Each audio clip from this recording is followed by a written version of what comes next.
Ayan, oh. Oh, ha? Oh, ayan, oh. VP Sara Mercado disgruntled. Mercado bumuelta ulit. Tinuro na ang 16 million ay programa ni VP. Oh my goodness. So kanina, VP Sara nilaglag ng sariling tauhan. 50K per month envelope ang binigay sa kanya. This is 3 hours ago. 28 minutes. Nakuha na natin to eh. Pero maganda tong topic ni Iko, no? Ni attorney, guys. Pasukin na natin to. Huwag nating palagpasin. 6 minutes na lang. Mag-i-start na siya. Mag-like tayo kagad kay Attorney Claire. Waiting, attorney. Attorney Claire. Ayan, waiting na tayo. Okay. Yan, no? Nakasalpak na tayo. Naka-ready na tayo kay Attorney Claire. Balik mo na kay Attorney Claire. May resibo po si Madam Gloria Mercado na donation yung 450K maliban pa sa 2 kumpanya na magbaback up sa kanya. Tama. Na magbibigay ng kanilang affidavit kay Yusik Mercado. Ako rin, maestro, nakikinig ako kay Attorney Claire. Sabi niya, pasukin mo na si Attorney. Ito, pinasukan ko na. Nakabang na tayo. Ang galing, oh. My goodness. Pero may topic siya, no? Dito sa kan, yung una. Waiting na. Si Sir Gonzaki, nandun na.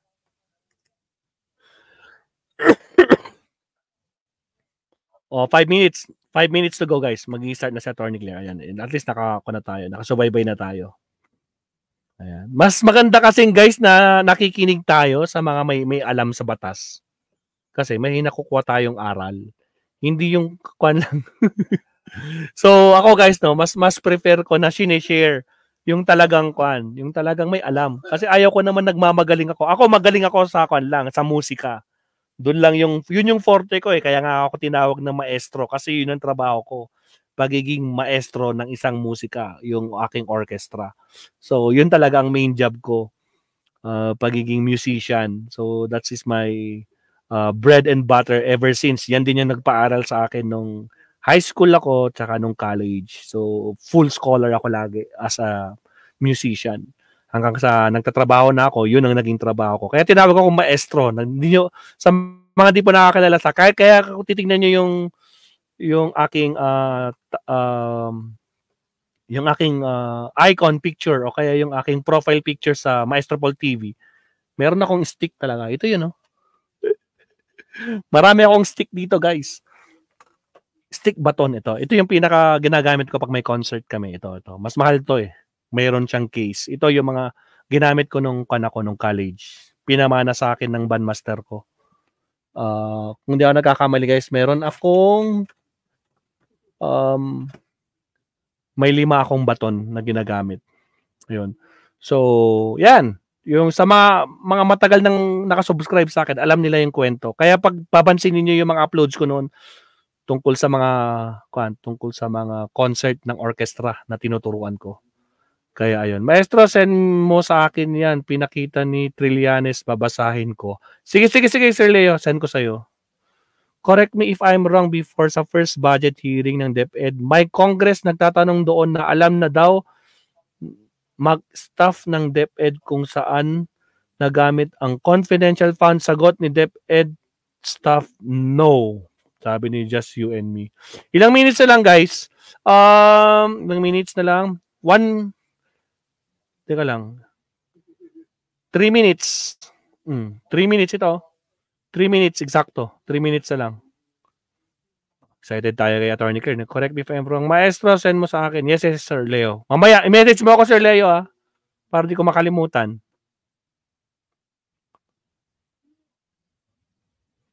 Tagal na natin itong bagong Pilipinas. Okay na tayo. Ay!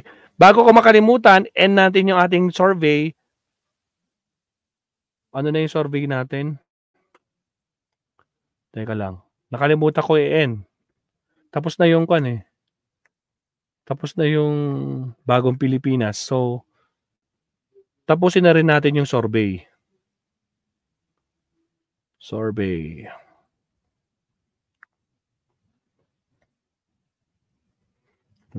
Salamat po sa mga like and subscribe, Mabsat, ha?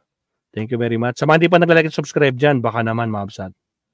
So, as of now, ang lumalabas sa survey natin, may explanation naman si Represent Kimbo. Oh. Ay, grabe yung survey natin. No? Iboboto mo ba lahat ng Senate slate ng Bagong Pilipinas? Ang nagsabing, oo, 23%. Hindi, selected lang. 62%. Wala akong iboboto sa kanila. And Paul, 14%. Ayan. At least tinapos natin. Alright guys, so again, good evening. Ito po ang inyong lingkod again, ang inyong Maestro Paul TV. So pakinggan natin ang nag-iisang Attorney Claire sa kanyang topic na almost connected din sa ating previous topic guys. No? VP Sara, she's disgruntled employee. Sabi niya dito kay Mercado. Bumuelta ulit. Sa 16 million pala ay programa ni Vice President. Nako, kaninong kwento ka ang kamanipaniwala? Ayan, magandang glad. Kanino kayo maniniwala? Ayan, lagyan natin ng poll to habang nag-start tayo. Start the poll. Kanino kayo mas naniniwala? Question mark.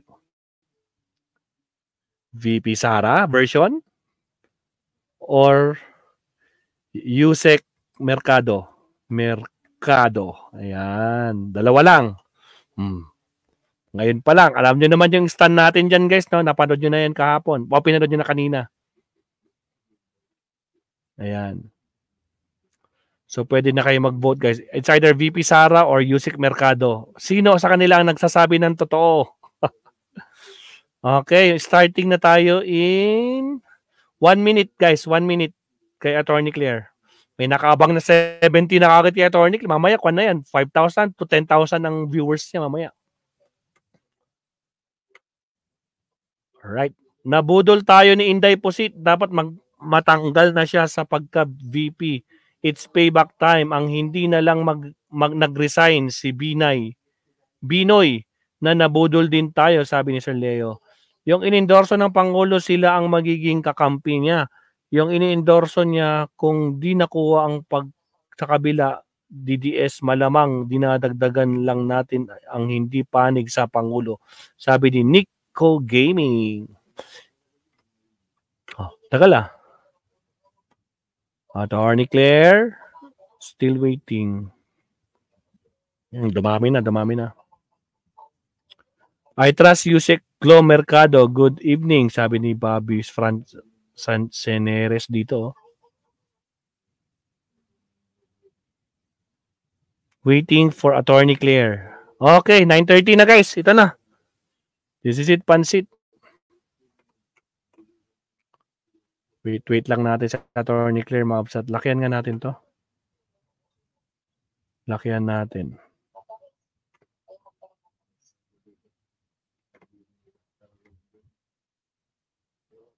Ay, hindi ko mapalaki ah. Kailangan mag-live muna siya. Wala yung full screen. Kailangan naka-live siya. Mamaya, i-full screen natin to. Dami na nakaabang. Tudududan. Kay Madam Mercado, syempre, may dignidad, professional, husay, pagpapaliwanag, malalaman natin kapag nagsisinungaling ang isang tao, sabi ni Sir Leonardo. Mahaba ang time sa botoghan? May time pa ba to think? Sabi ni botohan. Mahaba pa. Yusik Mercado, sabi ni Imelda. Mahaba pa ang time bago mapagbotohan. May time pa to think. Ayun. Tama, just you and me.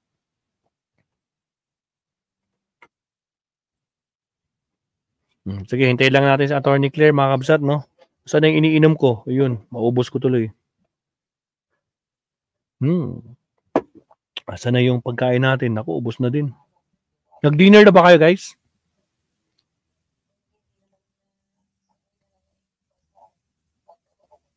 Maulan dito daw.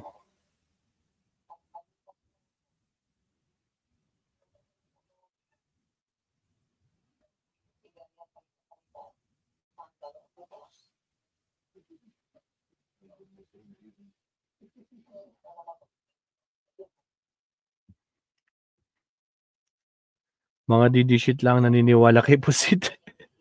Tama. Magtimpla na rin ako ng kape. Naulan na dito sa Taguig. Sa Baguio so far, di pa naman umuulan. Pero parang umambon kanina, pero hindi siya ulan.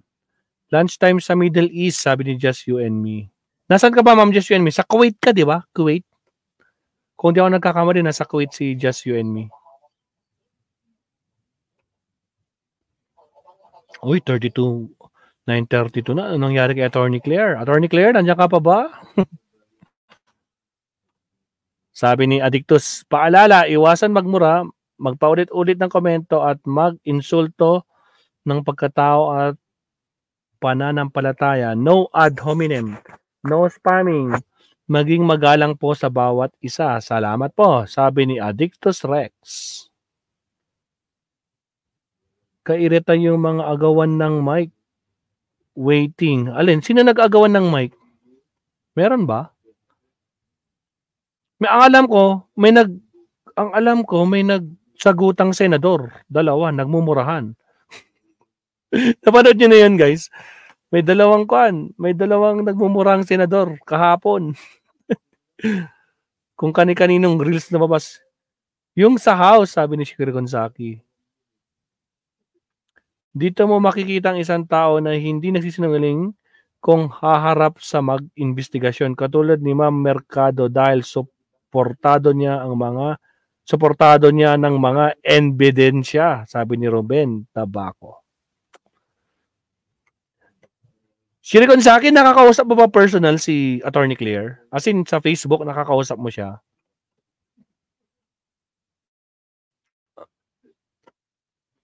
Mahaba ang time bago magbotohan.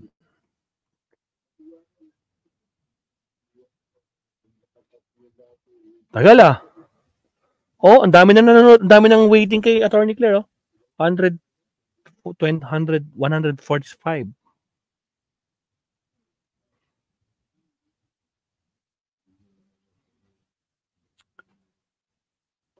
Di pa, sana all. Ayun. Cayetano at Subiri. Yun nga, ewan ko paano nangyari doon. Nagmumurahan sila, guys, no? Ano, sabi ni Subiri, no? Ano din? Pagsusuntukan, biglang to the rescue yung kapatid niya. Diba? Grabe yun. Tapos, ang dami naka-open na camera, no? Naka-video. Tingnan mo sa paligid nila Cayetano, nagsi-recorded ng video. Trending ka agad. Kita nyo, nag-trending kahapon. Yung suntukan sa Senado, atat kasi si Boy Caldero ukol sa Embos. Sino si Boy Caldero? Si kan ba yun? Si yung 50 million na kaldero. Doon sa may sa may Bamban? Hindi. Sa Kapas Tarlac, yung ba yun? Yung ngayon nga si Boy 10K. Siya nga. 'Di ba yung kanya 50 million cool drone. Yung pang-Olympics, yung kung saan nilalagay yung apoy. 'Di ba? 50 million yun, guys. Kung titingnan mo, parang pwede na 1 million, no? Saan napunta yung 49 million? 'Di ba? Nakakagulat at 50 million yun. Tapos ngayon, hindi na pwedeng puntahan. Muntik na talagang nagpang-abot si Subiri at si Boy 10K. Kaya nga, talagang grabe. Nag-iinitan na sila kahapon, no? Yung SEA Games, kaya nga, si Reconzaki, yun na yun, yung cool drone. Yung kung saan yung, ayun si Attorney Claire na, yun na, open na siya. Alright, Babsat, pwede natin palakin to si Attorney Claire. Volume. Unti-unting nasisira, yeah. Ate. Play. So ito parang una niyang pinatawag. At pa nga siya na kung pwede yung bawat topic parang pagsasamahin na para daw hindi magulo yung kanyang isip, ba? So, syempre, kahapon, mga ka-clear, pinakinggan ko to habang tayo ay nasa bus. Sabi ko, parang ang dami niyang mga sinabi na masarap na talakayin, diba? Pero with this, sabi ko, hindi natin lahat matatalakay yung buong statement niya, no? Yung buong kanyang mga sagot, no? Ang gusto ko lang kasi mabanggit dito na hindi makakasama dito sa video natin. May pinutol ko na mga ka-clear. Yung talaga ita-topic lang natin. Gusto ko lang kasi pakita dito. Una, yung tungkol sa sinabi niyang nagkakaroon daw ng, di ba, pag-iimbestiga doon sa Senate. Sorry, sa House. Patungkol doon sa ginagawa ng Committee on Good Government and doon sa accountability. Sabi niya, in aid of legislation lang to, inquiry lang to, bakit parang nag-i-investigate na? Diba? Actually, mga kaklir, it's part Meron na Supreme Court decision yan. Diba? Hindi na maiiwasan na in aid of legislation, kailangan lang i-prove na yung inquiry nito, inquiry kasi is one way or another, it's an investigation. Pagtatanong. So, tingin ko dapat si VP Sara, dapat sa akin lang mga kaklir, mas laliman niya pa kung paano niyang bubweltahan to. Kasi kung mga terminology lang, katulad ng witness and resource person, alam naman natin, sa Congress, it can be used interchangeably. Tapos ngayon, ang pinag-uusapan niya ngayon is inquiry and investigation. Diba? Kailangan lang kasi ma-prove ng House if ever ito ay dadalhin sa Supreme Court para matanong kung ito ay in aid of legislation, kung meron bang kinalaman yung mga tanong nila para sa paggawa nila ng batas. Pero inquiry and investigation, just the same lang yun mga kaklir. Tanungan pa rin yun. Okay? May binanggit pa siya na na katulad dito, investigation, para na ba silang korte? Ang nature na ba ng kanilang pagtatanong, para na silang korte? Tapos, ginamit pa as a rules of court. Di ba? Yung rules of court as suppletory or parang supplemental to the rules. Actually, mga kaklir, so, tingin ko nga baka nga hindi masyado nag-practice si VP Sara sa batas. Pagiging lawyer niya.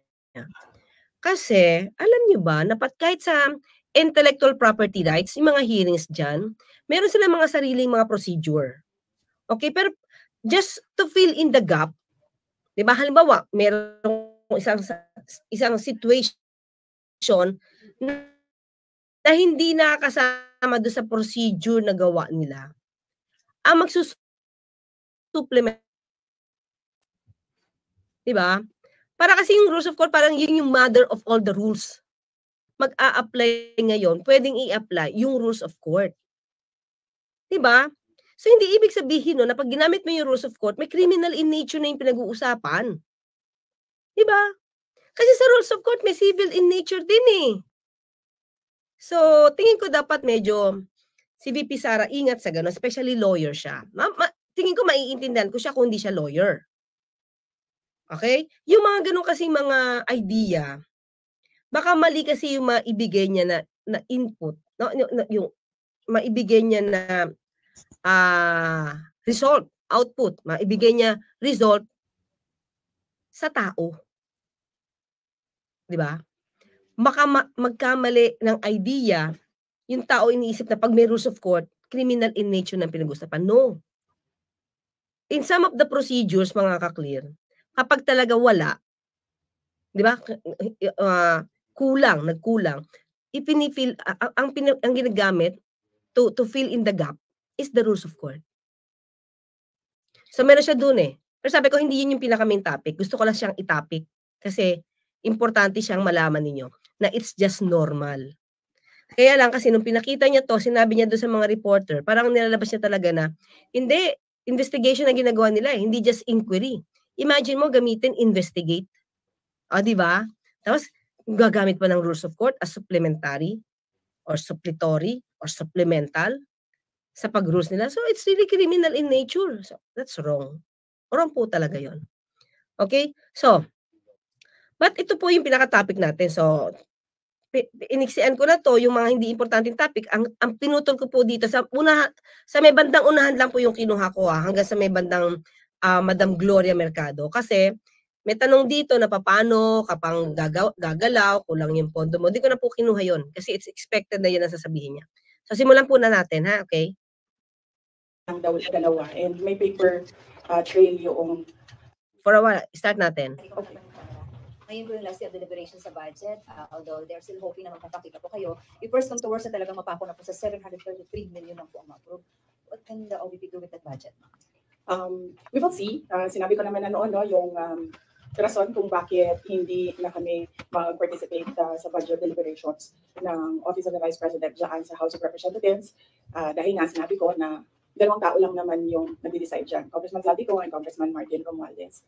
At sinabi ko din yung proof ko kung bakit sila lang dalawa. And may paper trail yung sinabi ko against them. Sa 700 million, we will see kung ano yung... Ito mga clear kasi kung bakit medyo alanganin yung sinasabi dito ni VP Sara na dalawa lang talaga yung kumukumpas ng budget. Okay? So, ang ibig bang sabihin nito mga ka-clear, pagka dalawang tao lang ang kumukumpas, walang kaalam-alam ang Senado. As in, useless sila. INUTIL ang mga senador. So, kung ano lang ang inkumpas ni Speaker Enzaldico, yun na. Hindi ba parang aalma naman dito? Especially, ito lang sa akin, mga ka-clear, ha? Siyempre, pwede namang umalma yung ibang mga senador. Siyempre, sino ba naman pwedeng umalma dyan? Nandiyan si Coco Pimentel. Nandiyan si Risa Hontiveros. Di ba? O sabay ka, but still, di ba, pwede nila itong questionin. Tapos, ibig sabihin dito mga ka-clear, kapag dalawa lang ang nakikialam dito, yung Senate President, saka yung sa appropriations din, na committee ng appropriations sa wala ko tubig, Senate, guys. kasabwat. Diba? At the time na nagkapirmahan, mga ka-clear, lumalabas na yung chairman ng Committee on Appropriations, at the time na nagkapirmahan sila, na pinagbibintangan niya si Speaker at saka si Saldico, si Angara yun. Si Angara. At ang Senate President at the time, si Zubiri. Diba? Tandaan natin, Senate President Zubiri at the time, Duterte yun. Duterte yun. And I think, maski na si Senator Angara, mukhang kadikit niya rin. Diba? Pero itatanggol siya at the time, diba? Diba? Si Angara. So, ibig sabihin, si Zubiri at si Angara at yung ibang mga miyembro sa BICAM, nilalaglag siya. Yun lang, tanong ko lang, di ba? Kasi, let's face it, panahon na okay pa yung unity team, yung proposed budget niya, walang kumu-question. Diba? Walang kumu-question dun.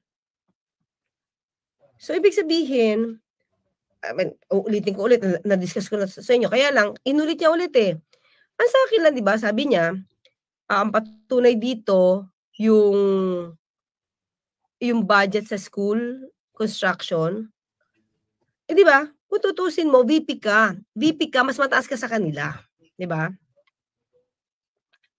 Mas mataas ka sa kanila, so dapat mas nasusunod ka. Di ba? Sabi nga nila, bratinela ka. Sabi nila, kung ano gusto mo, masusunod. Binanggit naman ito nung kaalyado ng iyong ama na si Attorney Melvin Matibag na dating SecGen ng PDP na kilala ka niya as bratinela. So, sa pagiging bratinela ba, mga ka-clear, uubra ba yung pagdidikta lang ni na Romualdez at saka ni Saldico? Dalawa lang talaga? So, siyempre tayo nagtatanong lang kasi parang dapat di mo pinayagan.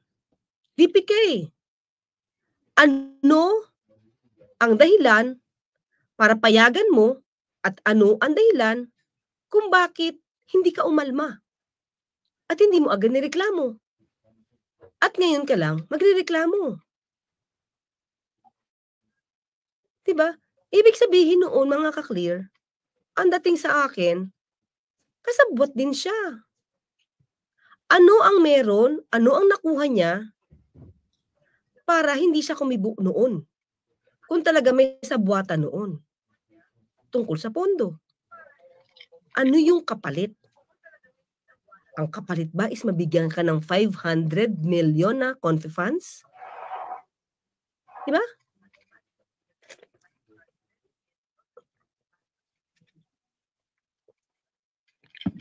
Diba? Kasi confi funds, for me, mga ka-clear, ang nakikita ko kasi dito kay VP Sara, ang pinakamahalaga sa kanya, sa akin yung confi funds. Sa panggalawin niya na lahat, wag lang ang confi funds. Kasi yung, di ba, nabanggit ko na, 125 million, that's for 2022. Di ba? Na hindi natin pala napansin, mga ka-clear, or hindi lang tayo pa-aware, na noong 2022, nung nag-budget deliberation, 2022 nag-budget deliberation, nakakuha pa siya ng 500 million na confi funds para sa OVP. 500. Mas malaki pa kaysa nakuha niya before sa pagiging mayor niya na nakakuha siya ng 460 million pesos as confi funds. At maliban dyan, mga ka-clear, sa DepEd, nakakuha pa siya ng separate for the 2023, 150 million confi funds. So, nung nakakuha ka ng 2023 na confi funds, tahimik ka. Diba? Kung 2023 pa lang, hawak na nila yung pondo. So, nabigyan ka ng biyaya ng napakalaking confi funds na hindi mo tinutulan dahil yun ang propose mo. Oh. So, nung lahat ng gusto mo, nakukuha mo, especially sa confi funds, wakasay. Friendship lahat, magkakaibigan, beso-beso. Hawak kamay, abrisyete. Makikita niyo naman sa mga ano nila Kapag paalis si pagpaalis si PBBM, mag-abroad, magkakasama sila, mag-aabrisyetehan sila. Oh. Beso-beso. Hindi ka nagsalita. Na may nagaganap ng ganyan. Totoo man ito, mga ka-clear. Pwedeng totoo. Pwedeng totoo. Pero, kasabwat ka. Nung nakukuha mo lahat yung gusto mo, kasabwat ka. Diba? Takipan kayo Kasi nakuha mo naman yung gusto mo. At all you care, yung confi funds. Kaya nga, di ba, mga ka-clear, yun yung una niyang ginastos. 125, 11 days. Yung 500 million, para yung third quarter lang yung hindi niya nakuha kasi nagkaroon na ng problema. That's it. I know na. Yung tatlong quarters for the OVP, nagastos niya din. Yung DepEd, mga ka-clear, yun din. Yung 150 million, yung tatlong quarters, nagastos niya rin. Ang hindi na lang na kinuha, yung panghuling quarter because nagkakagulo na about the confi funds. Remember, para September kasi 2023 yun. Pang last quarter na nagkabukuhan na yung 125 million, naglabas ang COA ng AOM. Diba? Tinatapik na si VP Sara doon sa 125 million. So doon nagkabukuhan, kaya yung last quarter for the 2023, di niya na nakuha. Pero lahat ng pondo dito, except for the last quarter, ubos. So yun yung naging importante sa kanya, ubusin yun. Kaya papansinin niyo, mga ka-clear, yung 2023, wala siya iba na trabaho. Pati yung di ba? Ito na naman tayo. Yung sa DepEd, usapan natin. Di ba? Wala sila masyado nabiling laptop. Yung computerization program nila, ang sabi nung kanilang resource person, di ba? Ang inais pa nila yung para doon sa continuation ng 2022 and 2023. Diba?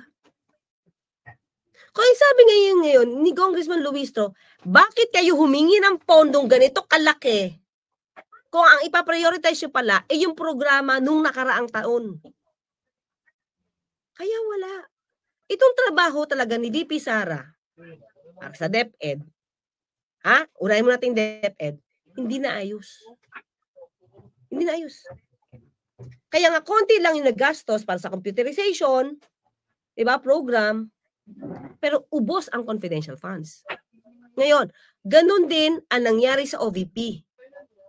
Ubos ang confidential funds, except for the last quarter ng 2023. Pero yung 2022, ubos ubos yung 125M.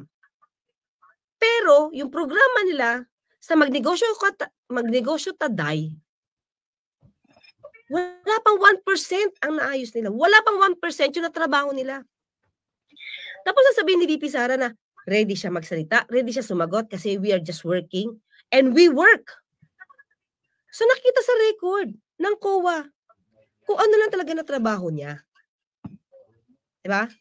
So, yun lang. Mahaba-haba pa to mga ka-clear. Sige, tuloy natin. Maiwan, and then we will work around that budget of the Office of the Vice President. Pero definitely, tutuloy pa rin yung trabaho, anuman ang budget ng Office of the Vice President.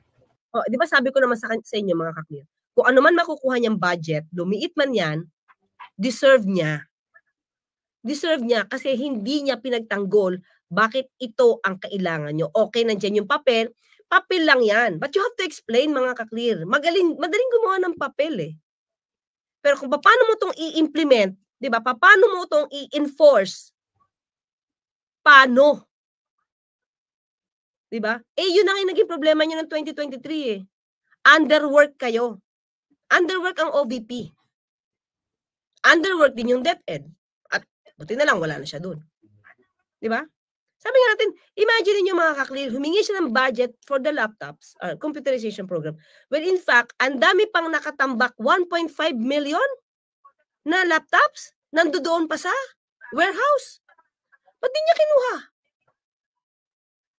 Di ba? Pasipagan lang to. Ba't hindi mo kinuha? Bibili ka pa ng bago? Unahin mo munang i-deliver yun nandoon. Millions yun na gadget. So ngayon, sasabihin ba natin na nagwo-work ang DepEd at that time? Inuna pang mag-tree planting. Inuna maglibring sakay. Yun. But then again, ma'am, hindi pa naman po yung final kasi di ba meron pang sa Senate. So, hahabulin niyo ba ma'am sa Senate? Kayo ba ay magpapakita na doon during the deliberation? Yes, meron. Nag-aantay kami ng schedule galing sa Senate for the plenary budget hearing ng Office of the Vice President. So, a-attend kami doon. Pero wala na kaming expectation na mahabol pa yan. Kasi nga, sinabi ko, doon sa interview ko, pagdating sa bicameral, kung nasaan nandun na yung dalawa, the Senate and the House of Representatives, wala ding nasusunod doon except si Zaldico at si Martin Romualdez. At ang example ko niyan ay yung attached na list, no? Sa classrooms ng Department of Education, kahit pa man tinanong ng mga senador, nandun pa rin siya sa final draft, and nandun pa rin siya sa General Appropriations Act. At ang isa pa doon, so, ibig sabihin talaga mga ka-clear, di ba? Di siya tumutol eh. Di siya tumutol. And that's 2023 budget. Kasi okay siya eh. Nabigyan siya ng confidential funds na malaki. Di ba? Kasi otherwise, papatanggal niya yun. Sasabihin niya mismo sa plenary, kaya nga may debate eh. Yung sponsor mo dapat, sinabihan mo. Di ba? Kung wala kang magawa sa house, halimbawa, wala kang magawa sa house. O di punta ka sa Senate, marami kang kaibigan doon, maraming sabi mo, may tutulong sa'yo doon. Total, on-cam naman tayo di ba? Nakaano naman to eh. Tawag dito, napapanood naman namin eh. Makikita naman, doon ka na sana tumutol. Ito po, hindi amin yan, pwede pakitanggal, pwede nyo na pong ibawas yan, hindi po namin programa yan. Did she say anything? Wala. Diba?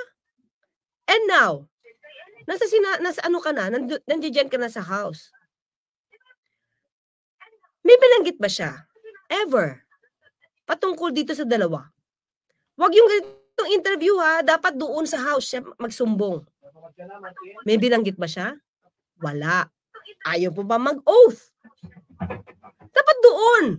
Doon ka nanumpa, doon mo sinabi ang lahat ng kabalustugan nitong dalawa. Pero never ka sinabi. At dapat huwag ka matakot mag-oath.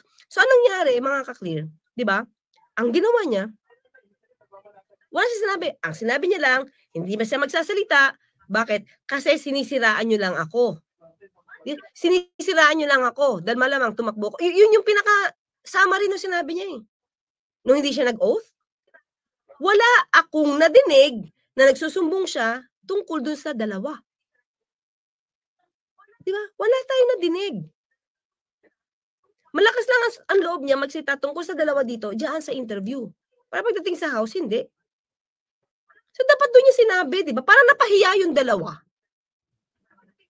Dapat napahiya sila. At naka-record yun.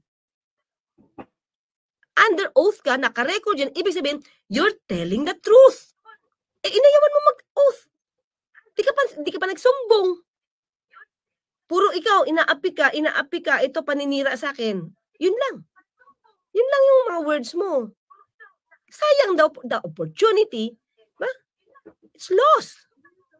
Tapos ngayon, sabi nga nila, ito ha, di ba sabi ni ni Representative Barbers, sabi niya kay Atty. Harry Roque, magpakalalaki ka. Huwag diyan sa likod. Di ba? Huwag sa likod ng house. Kung wag salita ka dito, wag sa labas. Yung kasi ginagawa ni VP Sara. Gagalit ka, sinisiraan ka, pero yung sinusumbong mo na yan, wala. At the same time, wala ka rin ginawa dati. Hindi ka nagsumbong sa media, na may inattach tungkol sa construction ng classrooms. Bakit? Kasi okay pa kayo noon. Okay pa kayo noon. Diba? Kasi kung totoong ayaw nila, ito naman mga clear, I just analyze this. Kung talagang ikaw ay ayaw, 'di ba? Ayaw mo makuha ng pondo, hindi ka pabor sa ginagawa nila. Hindi ba mas mag-iisip ngayon yung dalawa, si Speaker saka si Saldico, na maghanap ng ibang departamento na magagawa nila yung gusto nila para makakuha ng pondo, maki-share, maka-edi ako, paano ako, 'di ba? Paano Korea? Yan, Koreano. Paano Korean?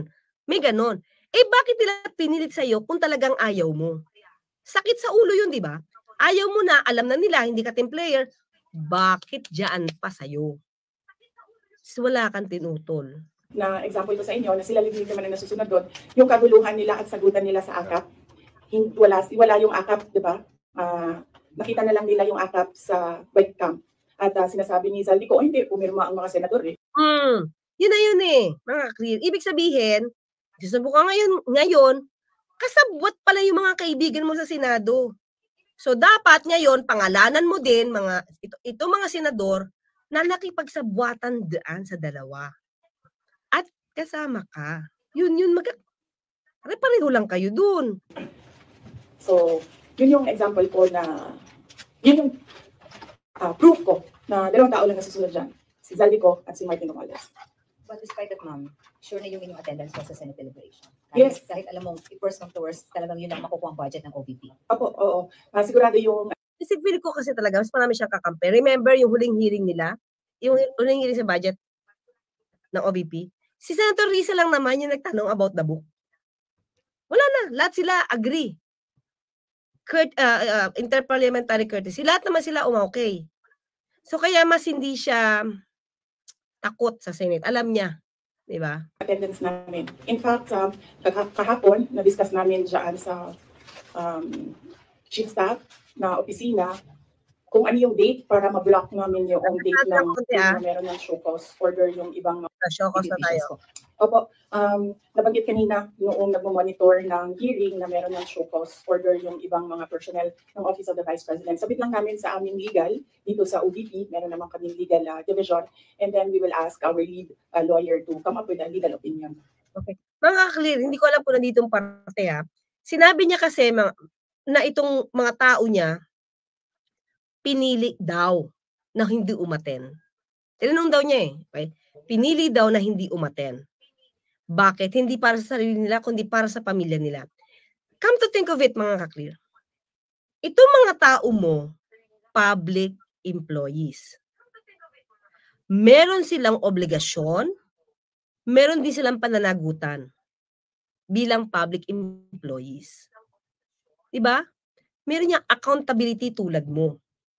Bakit mo sasabihin kung ano ang gusto? Mamili kayo, pupunta kayo o hindi kayo pupunta. Hindi mo ba to? Hindi iba ikaw ang nag-push na wag na silang pumunta? Bakit?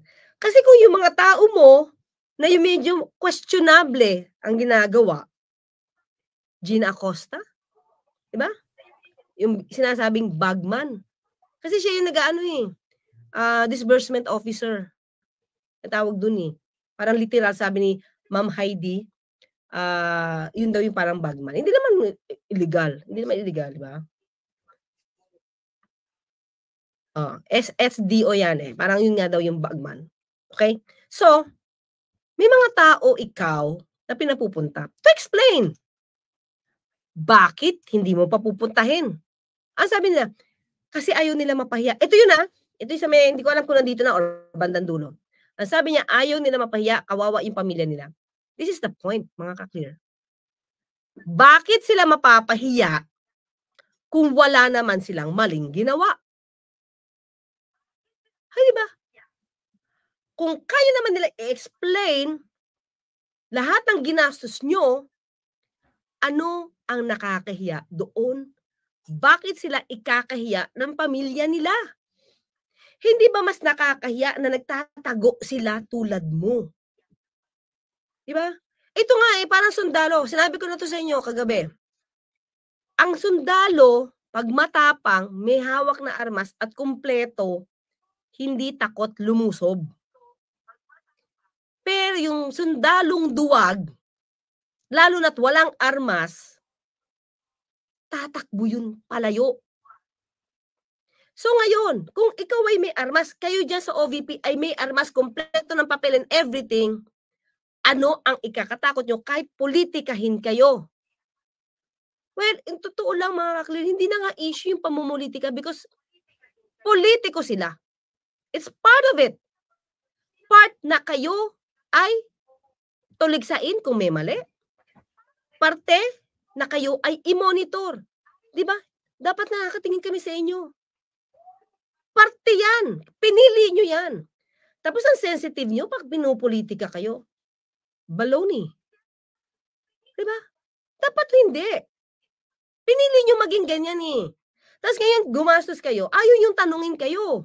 Sabi nyo, pinupolitika kayo. So ngayon, karapatan ba nila na hindi sumagot?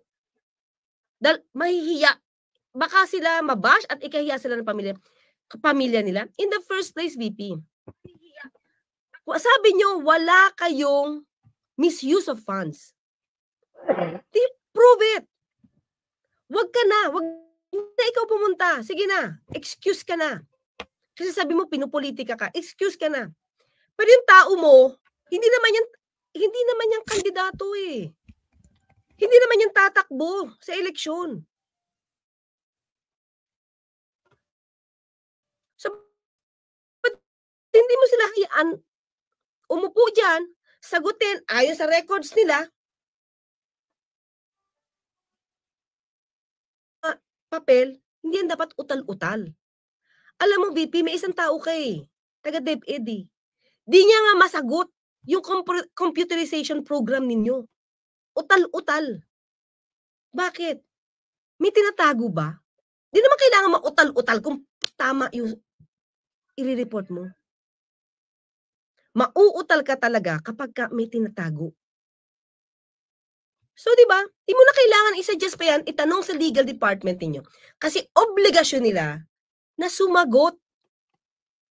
Di ba? Budget yan Budget pinag-uusapan. Paano nyo nga ba ang ginastos? Good afternoon, VP. Yes. VP, as we're speaking right now po, mayroong ongoing House probe. Actually, minutes ago, former DepEd Undersecretary Gloria Mercado says you gave her envelopes containing 50,000 each from February to September 2023 when she was with HOPE or the Health Orchestrate Positive Learning, a DepEd project. She believes it could be to influence her decision as HOPE. Your response po? Dapat siguro kung mag-akusa siya ng ganyan, dapat may papel siya. Tulad ng ako, may papel nga envelope. Diba? Pwede niya i-deny yung envelope. Pero ito mga clear. Isipin nyo to. Envelope, 50,000 pesos ang laman. Tapos, dinonate. Tapos yung donation na yon may resibo. Pinaresibuhan ni Gloria Mercado. So, ang tanong,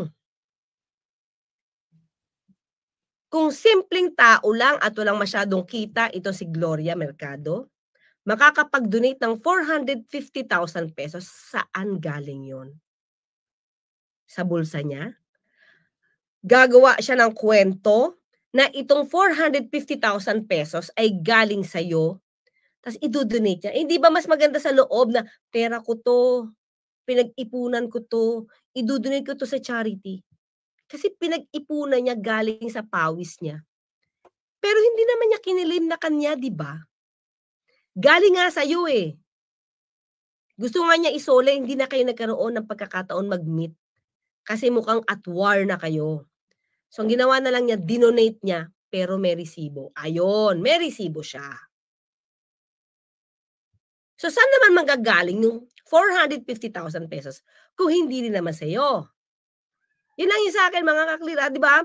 Parang ang sakit naman sa loob nun, hindi naman ganun kalaki kita ko. So, magdodonate pa ako ng 450,000 pesos out of my own pocket. Tapos sasabihin ko, galing sa'yo. Di ba? Sa akin lang, ganun, ha? Naakusahan ako, pag sumasagot ako, binibigay ko yung papel. Oh, kaya sabi niya, sumasagot siya, nagbibigay siya ng papel pag tinatanong siya. Eh, tinatanong ka nga sa, di ba, tinatanong ka sa Senado, ni Senator Risa Ontiveros. Di ka naman nagbigay ng papel. Wala kang binanggit tungkol doon sa isang kaibigan. Sabi mo, politicizing. Diba? Ngayon, tinatanong ka sa House, tungkol sa mga nagastos mo, wala ka rin mabigay na papel. Kahit nga sa COA, wala ka mabigay na papel. Kaya nga may notice of disallowance. Diba? Sabi niya, sumasagot siya na may papel eh. Bakit nagkaroon ng notice of disallowance? Bakit nagkaroon ng AOM? Ang COA. Diba? Gloria Mercado is a disgruntled former employee of the Department of Education. She was let go because of loss of trust and confidence sa Office of the Secretary. Una niyang ginawa, well, hindi ko alam kung anong nauna, pero naka-strike 2 siya sa akin. Ang una niyang ginawa, nag-solicit siya. Okay, mga kaklir, dapat alam niya kung ano unang ginawa. Kasi yung pangalawa, yun ang sinabi niya na that's it. Diba? That's it. Kaya nag-let go kami. Meron siyang pangalawang sinasabi. Well, anyway, sige, pakinggan natin ang konti to. 16 million pesos sa isang kumpanya on paper using my name without any authorization from the Department of Education. Bibigay ni JC sa inyo mamaya yung papel. Pero mga kaklir, natatandaan nyo ba? Please lang ha, pakitandaan nyo. Nagsalita itong si ano, di ba? Si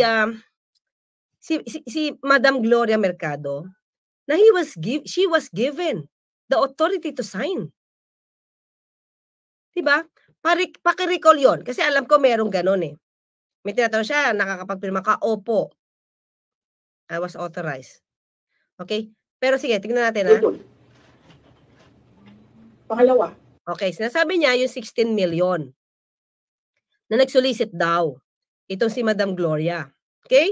So, ito yung belta niya. Naghihiring pa to. Ito yung binuwelta niya ha. Diba? Kaya sabi niya, ang sakit naman kasi pinagbibintang ka siya ni... Mukhang hindi niya alam ito eh. Mukhang hindi niya alam itong issue na to dahil sa totoo lang mga clear, ayaw pang mag-all out itong si Madam Gloria. May fear pa rin siya. Kasi, di ba, inaano na siya eh, kinukuhanan siya ni Congressman Luistro para sa yung 50,000 pesos. Di nga niya sinabing bribe eh. Bribe. Hindi sinabing bribe. Until nahugutan siya ni Luistro na can be panunuhol or pang-impluensya. Kaya sabi niya, can be.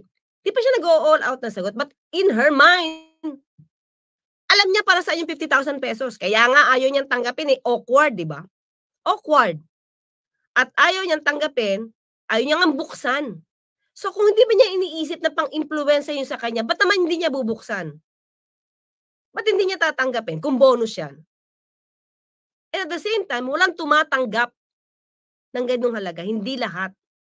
Nagkataon lang siya yung head of procuring entity. So sila yung nagre-review ng gastusin. Sila yung pwede magsabi, pwede na yan, oo yan, legal yan and everything. Diba? Kaya nga nung nagkaroon ng problema sa computerization program, na sa kung totoo naman, diba? Palpak yung computerization program ng DepEd. Diba? Hindi dumadaan sa bidding.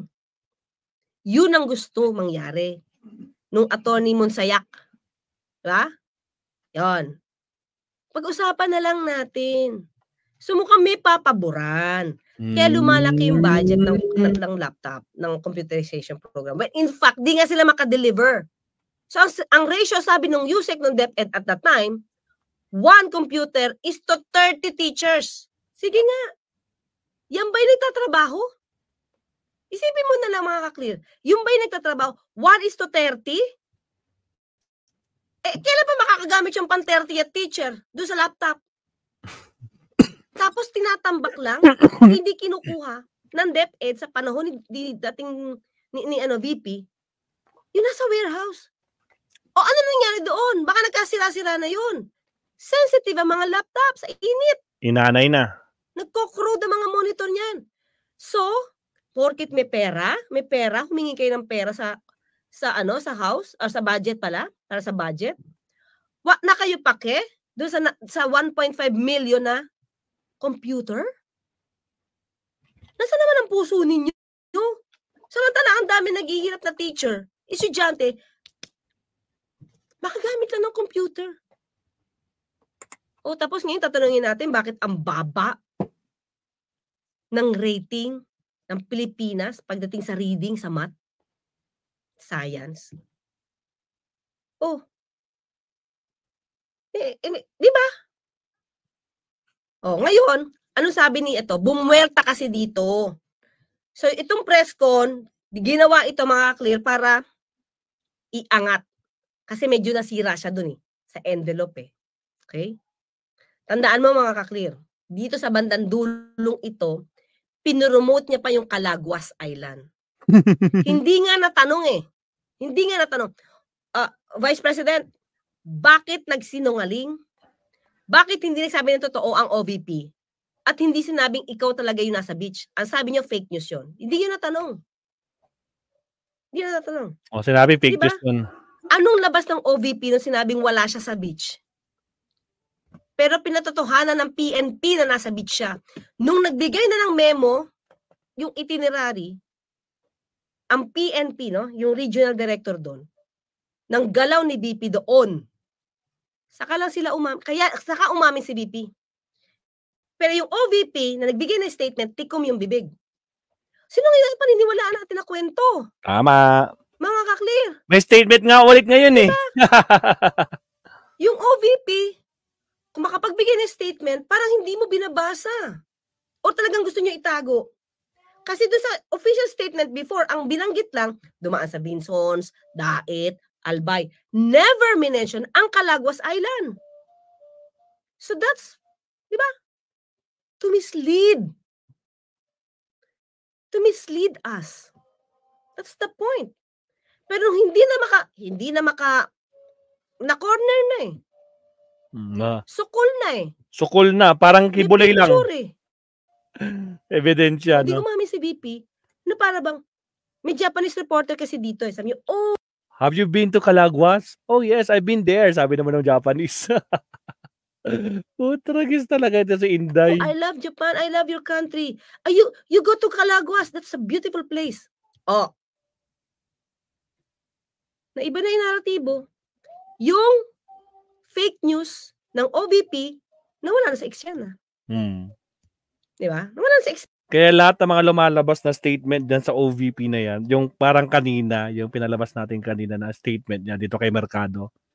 Mukhang hindi yata binabasa ni Sara, mga kapsat. Tuloy, na fake news sila, sarili nila nahuli sa sariling mantika. Sena. Okay, ito kasi yung sabi ni ang revelation tungkol sa 16 million ni Ma'am Gloria. Share natin, ha? Sige, go. Ito. Sa mga bagong pasok, guys, huwag kalimutan mag-like and subscribe. Baka naman. Okay, lakyan natin yan. Ito sabi niya, ex-USEC Mercado, no money in official DepEd program. Dito pa lang kita mo na yung title, oh. Wala siyang kinuhang pera dahil ito ay DepEd program. So, ito ay turo pa rin.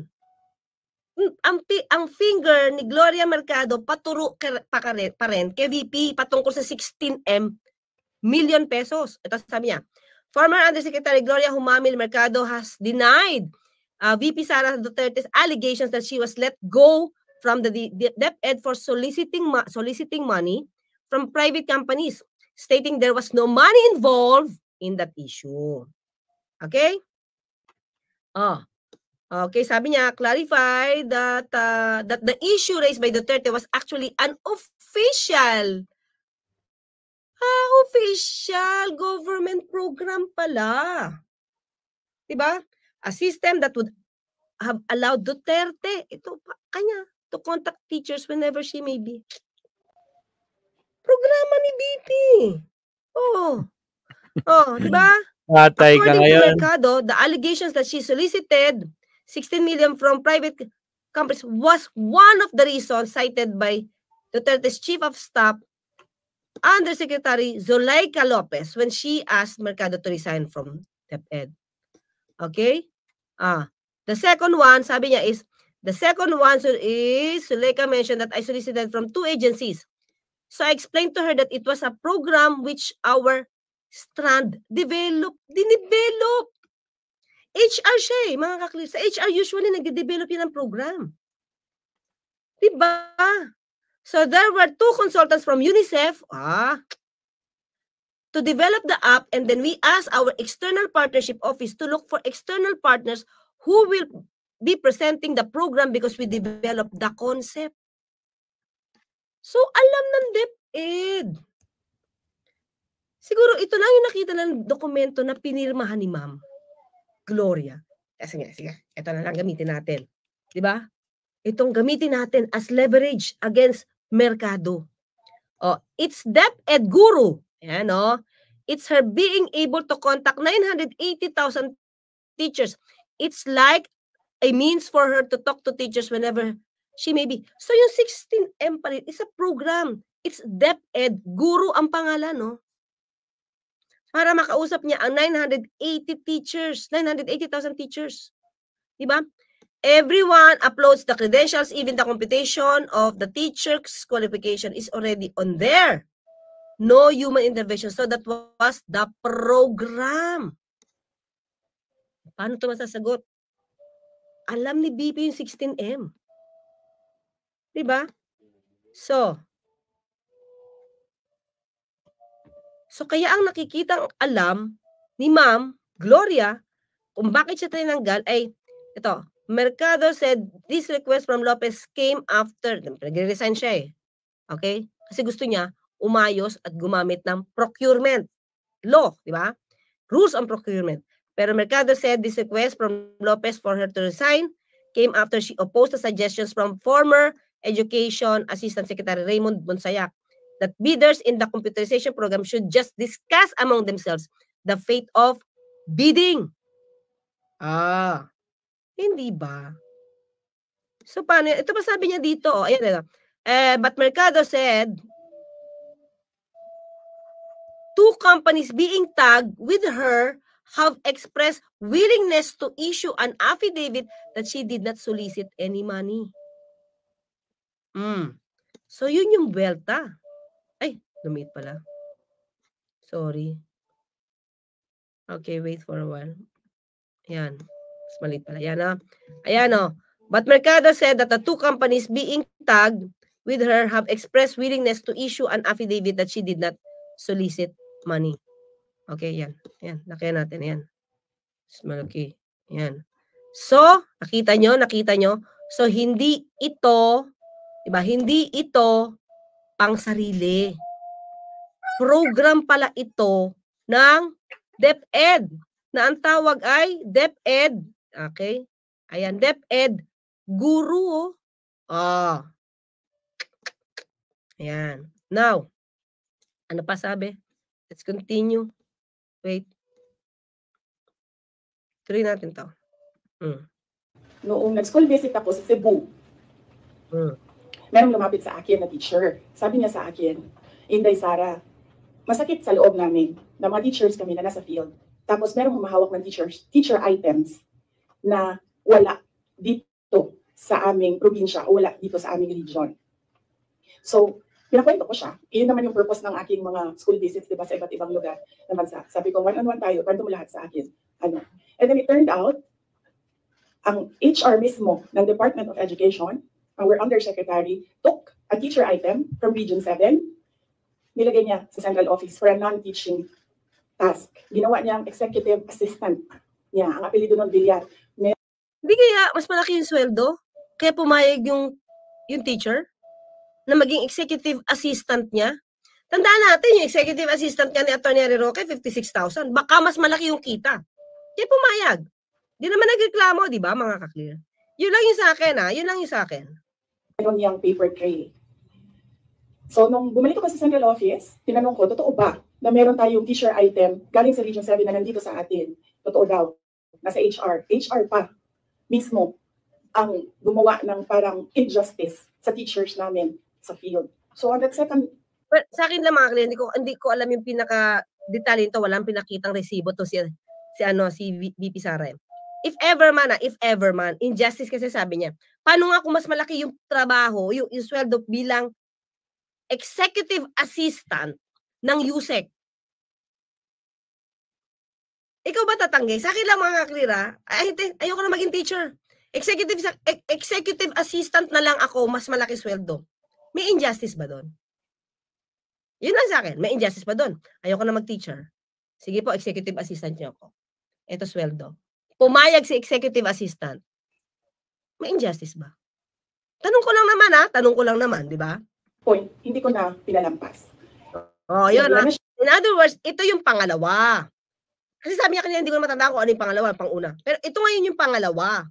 So it means, mga ka-clear, yung 16M na issue, pinaalagwa niya pa yun. Okay lang. Kasi yung pangalawa, na nag-appoint daw ng EA, naging as EA, ang isang teacher, may injustice daw yun, doon na niya ni-let go si Ma'am Gloria. Hindi ba kung tutusin, kung nag-16M yan, at pumirma yan ng wala kang alam, doon pa lang ang laking halaga, sinugi mo na. Di ba? Doon pa lang, okay, dinimanda mo na agad. Hiling mo pa naman manakot ng demanda. Remember? Ang bilis mo pa naman magsalita pagka galit ka. Natatandaan niyo yung may kumuha sa kanya ng picture nung siya ay nasa airport na naka face mask, naka hoodie, takip lahat yung itsura niya. Galit siya. Di ba? So kaya hindi ko nakikita sa nature ni VP Sara kung ginawa yan ng 16 million at galit ka, hindi mo agad papaalisin. Hindi ko yun nakikita sa kanya. Pag galit siya. Remember, si Speaker Pantalin Alvarez, galit siya. Gusto mong ipalit si Madam Gloria Macapagal Arroyo? Tsugi, tanggal sa pwesto. Diba? Na there is loss of trust and confidence. And you should go. And then she said na, pwede bang mag-retirement na lang ako instead na paalisin niyo ako. Kasi ang tagal ko na, matanda na ako. And then sinabihan siya, okay, sige. Oh, diba? If she did that, yung 16 million solicitation, na tinanggi naman ni Madam Gloria, dapat dinimanda mo na. Lawyer ka, VP ka, pirma mo, ginawan ng paraan kahit wala kang pirma. So, tanong natin kay VP Sara, ilang dokumento ba ang pinirmahan ni Ma'am Gloria na nakaalpa sa'yo na hindi mo alam? Kasi nadinig ko po kasi doon sa mga kaklib, doon sa hearing, allowed siya to sign. You go. So she's a disgruntled former DepEd employee. At yan yung dalawa na rason kung bakit siya pinaalis. May papel yung 16 million na solicitation niya. May papel yung teaching position sa Region 7. Oo nga, kasi program nyo nga eh. Hindi naman to overnight. Mga clear, hindi to overnight program. Dinevelop yung program. Kinuha niya. And my experience sa kanya, ayoko, factual lang ako ayoko atakihin yung pakinggan nyo to, huwag kayong bibitaw dito mga tao niya. Pero when she was HR of the department, HR pala, at that time, HR. of Education. Meron kasi akong time dyan for our USECs and ASECs na hindi execom. So, pinapapunta ko yan sila kung sino man yung merong May time siya, papuntahin yung mga ASEC, USEC niya, parang one-on-one. Let's see. sino yung may problema, pumunta kayo sa akin, mag-one-on-one tayo. So, one of those times na one-on-one kami, siniraan niya yung isang USEC, isang ASEC ng Department of Education. Bago pa lang kami nun. So, ito naman, di ba? Sinabi niya, mga clear, one-on-one tayo. Kaya si Madam Gloria, for me, mga clear, kasi kung sinabi niyang one-on-one kami, ibig sabihin, di ba kami lang? Kung may samaman ako ng loob kay POA, may samaman loob ako kay Zulaika, halimbawa lang di ba sa'yo ko sasabihin kasi I trusted you. Kasi sabi mo one-on-one Ibig sabihin, ka magkwentuhan tayo, one-on-one tayo. So lahat ng alam niya, ilalabas niya sa'yo. At paglabas niya sa'yo, it's for you to investigate. Pero no, meron siyang sinabing hindi maganda doon sa tao mo, na mukhang best friend mo, na kahit ano mangyari, kahit sira, kasi mukhang kaganon mo, kayo yung magkaututan dila, at kung anong decision mo, kung anong gusto mo, yun. Baka hindi alam ni Ma'am Gloria na kayo yung magkaka-close at meron kayo ibang pinaplano. So itong si Ma'am Gloria, nakikita niya siguro, ito lang sa akin mga clear, kaya ako ina-analyze. May nakikita siyang hindi maganda sa ginagawa. Sinumbong sa'yo. Ito siya. Tapos nung nagsumbong sa'yo, dahil kaibigan mo, ang dating na, sinisiraan. Bakit ka pa nagpatawag ng one-on-one? Diba? Bakit ka pa nagpatawag ng one-on-one kung hindi mo papakinggan yung hinaing? At dapat nga, kayo lang. Nung sinabi niyang ito, sinabi niya, ang dating ngayon sa'yo, paninira. Diba dapat inintindi mo muna ano yung sumbong niya? Dapat inimbestigahan mo. Unless, alam mo yung ginagawa noon na nirereklamo ni Madam Gloria. Diba? Halimbawa lang hindi ko sasabing ganito. Ito si halimbawa lang, itong si letter A, VP, hindi maganda ginagawa kasi bumibili ng gamit, walang procurement. Bawal yan. Diba? Nagko-corrupt siya kumukuha siya ng bribe. Halimbawa lang gano'n since kaibigan mo at alam mo yung ginagawa, ang dating ngayon sa'yo, paninira. So itong matanda, ito si Gloria, di mo siya kakampihan kasi hindi naman kayo friends. Mas kakampihan mo yung gumagalaw for you. At yung gumagalaw for you, na ang dating kay Madam Gloria malamang ay ayaw niya, ang dating sa iyo ngayon, naninira. In fact, pag-alis ko, 2 years lang kami, very, very new.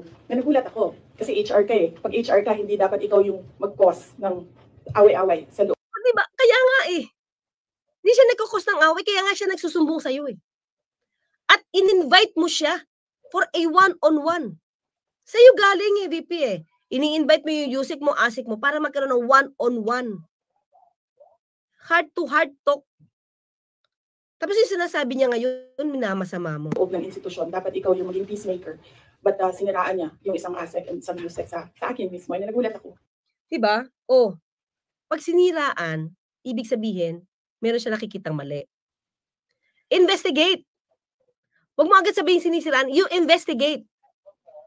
Para malaman mo kung totoo yung sinasabi. Hindi nagsasabi ka sinisiraan lang. False accusations. Diba? Kung totoo naman na may ginagawa sila at alam mo at pumapayag ka di ba may sabi, huwag tayo mag-procurement. Sanay naman yung opisina ni VP Sara na nag-procurement Alam niyo ba yon? Okay, ito kasi DepEd to Sa OVP, ito, binanggit ko na sa inyo, nagpagawa siya, umupa siya, mga satellite offices.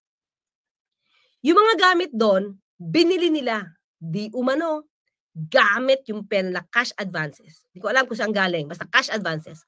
Hindi dumaan sa procurement. Ano sabi ng COA?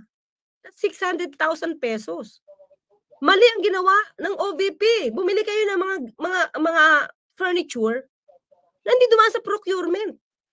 O bakit? Ba't umaari ito? Wala naman natitimanda Puro flag lang ang COA Di ba? Flag lang ang COA. Oh. So in other words, may history na yung OVP na gumagawa ng walang procurement. Di ba? Andalas nga ma-flag eh. Sige, tingnan natin yung ibang mga flag ng DepEd ha, mga ka-clear. Share nga natin to. Hanapin natin. Okay, ito. Isa to. Itong topic, naku, ang daming commercial. Yan, COA flags. COA flags. DepEd for failing to settle 12.3 billion in audit finance findings by end of 2023. Okay, yan. According, Commissioner has raised concerns over DepEd's failure to resolve significant financial discrepancies amounting to 12.3 billion in these allowances, suspensions, and charges by the end of 2023. Diba? The COA noted the non-compliance with existing laws, rules, and regulations. Ayan, these discrepancies are linked to multiple transactions and fund disbursement by DepEd that were flagged for non-compliance with existing rules and regulations. So, sanay kayo. Sanay kayo. Na hindi kayo nagko-comply. At yun yung ayaw ni Madam Gloria. Ito pa. Tingnan pa natin. Okay? Hanap tayo. Wait. Ayan, ito. DepEd ito ha. Okay, anong title? DepEd Fund. That's 2023 ha. Splitting 401 million worth of contracts. This is a violation. Ano sabi ng COA?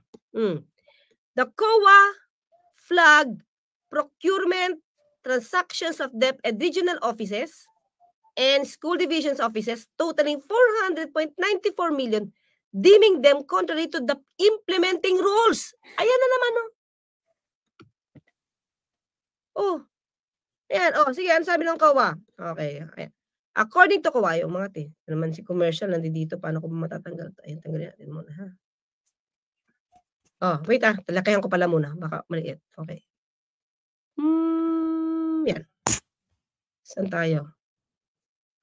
Ito. Ayan, according to COA, the splitting of government contract is not allowed.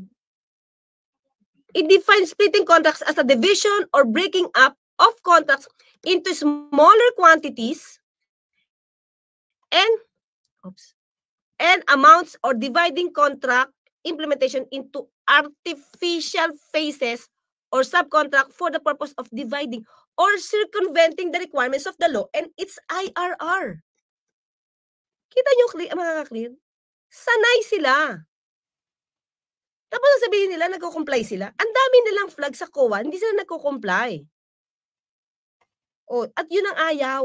Ayaw ni Ma'am Gloria. The asset or the usage sa kanilang pagkatao. In other words, mga ka-clear, pag sinisiraan niya yung mga taong ganito na hindi nagko-comply, ang dating kay VP Sara, naninira. Hindi naman trabaho. And then, ganun din ang ginawa niya. Nung umalis na siya sa Department of Education because of the 2 points, lumipat siya sa Senate. One of the offices of the senators, din nandiyan yan siya ngayon. And, diba? Ito lang sa akin, kung kurap yung taong yan, una dapat nireklamo mo na. So kung nireklamo mo na yan, hindi na yan mapupunta ulit. Hindi na yan ulit mapupunta sa isang government agency. So, kung totoo, kurap, ginawa mo ba ang trabaho mo bilang head ng OVP na idemanda yan? Hindi. Para hindi na makapasok pa sa ibang ahensya ng gobyerno. Hindi. Tama. Wala kang ginawa. Wala naman talagang ginagawa, di ba? Kasi baka wala kang basihan diyan sa mga sinasabi mo. Pagkasabi mo ng 16 million, may nilabas agad si Ma'am Gloria Di ba dapat ikaw ang nangunang magdemanda sa kanya? Yun. Kaya anong papel yung sinasabi mo? Anong papel? Yung isang kaibigan ko doon sa Senado, narinig namin na sige na siya inaatake niya si Michael Poa, si Reynold Mansayap, si Gerald Chan. Di ba't nga hindi niya atakihin kung may proof? Diba? Kung may proof. Kailangan lang.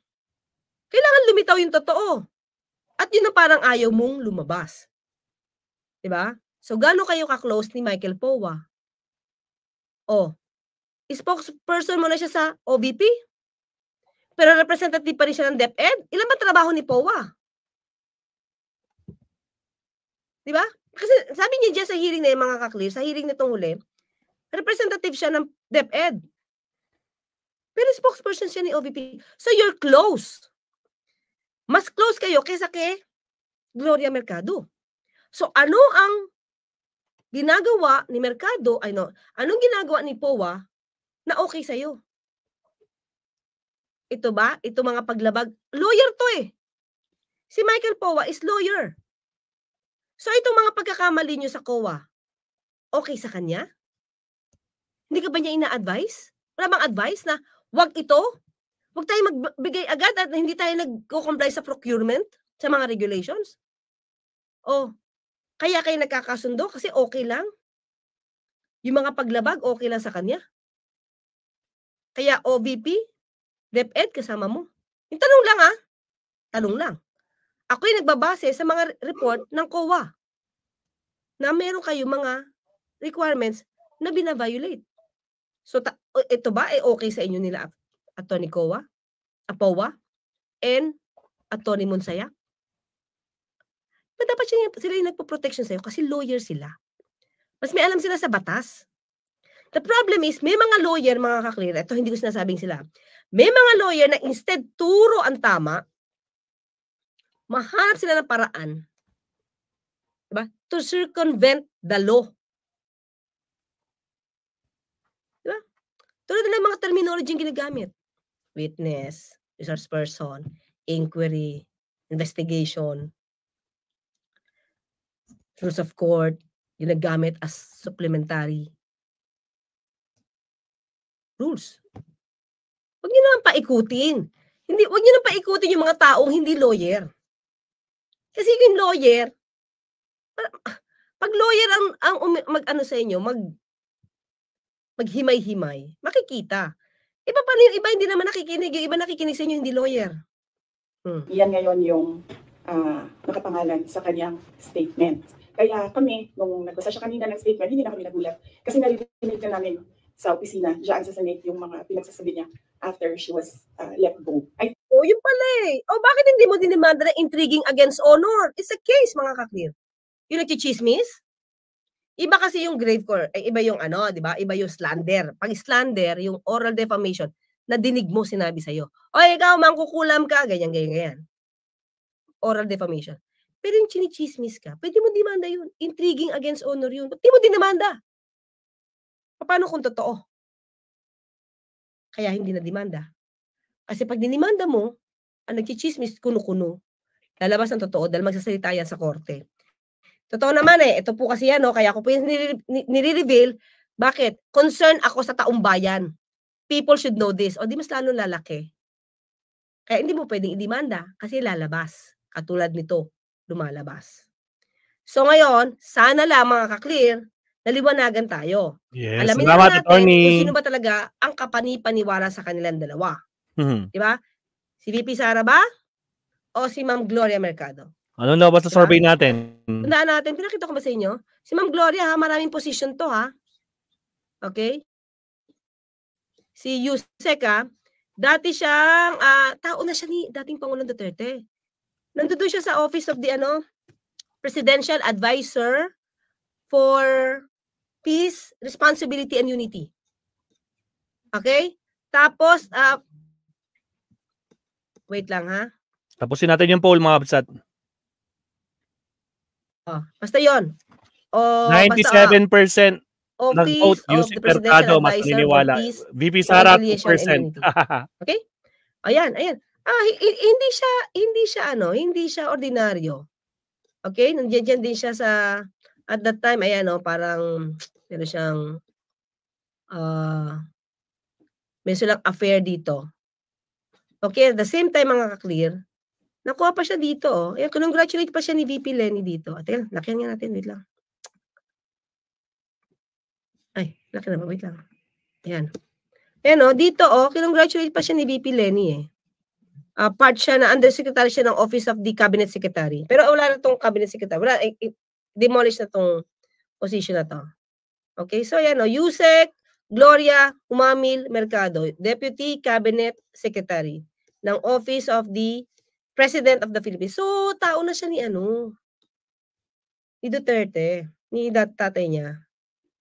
So, siguro, hindi niya lang nakuha. Tingin ko hindi na siya naging team player sa panahon ni Pangulong ni VP Sara. Kaya siya natsugi. Hindi kasi siya pumayag na hindi maayos yung procurement kasi ang dami ng flag ng DepEd na hindi sumusunod sa batas. Okay? Lumabas ang baho. Patay Wait tayo. lang, Salamat, Attorney Claire. Okay na tayo dito, guys. Kay Attorney Claire. Actually, overtime na nga rin siya. No? Dati usually 10:30 tapos na siya. Pero 10:43 na ng gabi. So yun nga, pati si Congressman Dan Fernandez, tinignan yung credentials nito ni Ma'am ni Yusek Gloria. At proven yung credibility. Yun. Ayon kay Congressman Dan Fernandez. Alright. Salamat, Attorney Claire. So, maabsat, no? Grabe. Talagang grabe yung corruption na nangyari dyan. So, makikita nyo kanino talaga kayo mas naniniwala, no? Yung mga may resibo talaga. Hindi tulad ng puro daldal lang. Hindi nagpapakita, puro deny. O para yung dun sa statement nila dito sa OVP na fake news daw yung pagpunta niya sa Calagwas. Nako, pero sa kahulian, yung press con niya kapon, nahuli din, umamin, di ba?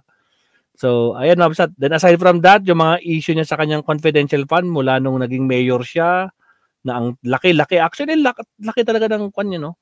Nung kumpara sa Cebu versus Quezon City versus Makati, ang layo, guys. Talagang hindi niya kayang ipaliwanag. Diba? But anyway, mabsat, again, good evening. It's already 10:45 po ng gabi. So, tuloy natin to bukas, mga kapsat. Again, thank you very much po. Attorney Claire, maraming salamat po sa mga di pa nagla-like and subscribe dyan, mga kakabsat. So, again, thank you very much po. Baka naman.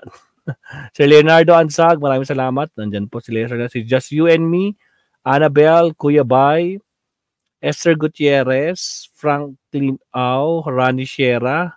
Sino pa mga naiwan niya? Si Rigonzaki, ayan, malaman, nandun pa siya kay Attorney Claire. Ruben Tabaco. Sa lahat po ng mga silent viewers again, good evening. So, bukas, ikukuha natin to kay Attorney Claire. Ikakat natin, ipapalabas natin to bukas as premiere. So, yung mga gising ng umaga, replay lang po yung mangyayari ng umaga. So, again, thank you very much, Absat. Hanggang sa muli, Maestro Paul is signing off. Maraming salamat po. Hanggang sa muli. So, subaybayan ulit natin ng Yes! Next month po, next month. Asahan niyo po yun. Magkakalye sorbi ulit tayo. Nami-miss ko na makipagsalamuha sa mga tao-tao sa bawat lugar na pinupuntahan natin. Nako po. Dire-diretso na naman tayo. So sana mag-survive yung bagong cellphone natin na gagamitin at saka yung actually guys hindi ko pa na unbox yung gagamitin kong gimbal. Hindi ko pa na unbox. Matagal nang nasa akin yun. Kasabay nung cellphone na gagamitin ko eh. So, bahala na. Anyway, again, thank you guys, mga basat. Again, good evening, good night. Until sa next live stream po natin. Maestro Paul is signing off. Paalam, mga kakabsat. Paalam.